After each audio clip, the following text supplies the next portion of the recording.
One of the other mythology pieces or myths that is out there would be that large trees don't burn. And as you look through the forest, as trees continue to grow, big trees do get bigger, and intermediate trees get a little bit bigger, and clearly little trees come in underneath all that and they continue to grow.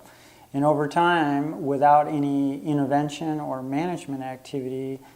what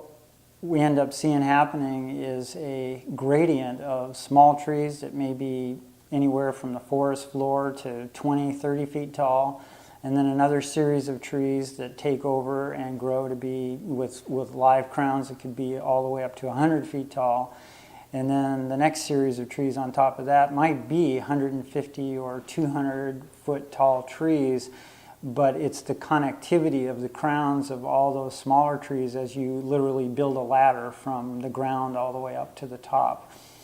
And without any intermediate fire activity, because we come along and put out small fires so they don't get bigger, without any mechanical intervention, because we don't come in and do some thinning and pull out some of these intermediate sized or even smaller sized trees, the forest begins to create a wall of fiber from the ground to the height of the tallest tree. And when we get into late summer activity like August, September, when we get these large lightning storms across the west, and it's been dry all summer with no rain, all it takes is a little bit of a fire start,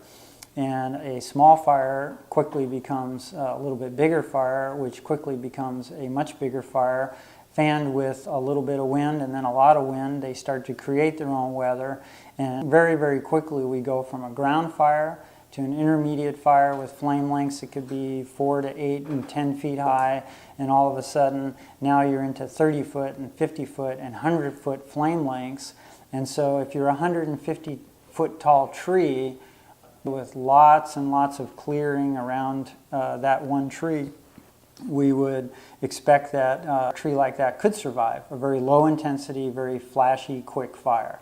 What's changed now is the forest structure is going to produce a very longer term fire, much higher intensity and much longer duration, and so all of a sudden a 100-foot flame length easily in a stand of trees, that the fire is crowning through the trees literally instead of being on the ground. The amount of heat and the amount of duration is so much that even a very large and fire-tolerant species like Douglas fir or ponderosa pine in the west, thick bark species that normally can take a lot more temperature and heat, can no longer succumb to that kind of heat and pressure. So what we get out of that is a crown stand replacement fire where everything dies, because the heat and the radiant heat is so high that it just doesn't matter what's in its path. And if you were to replay that tape and have had some mechanical intervention with maybe some prescribed burning or whatever, but whatever the tools were to break the biomass structure down, so the distance between trees, there's less biomass, and the height between live crowns with small trees and large trees was less, then all of a sudden a ground fire would have a lot more difficulty becoming a crown fire. And so that logical progression from 2 to 5 foot flame lengths on the ground doesn't necessarily become 100-foot flame lengths in a matter of minutes, literally. And so that's one of the major things that's changed in the way that we see fire activity in the summer,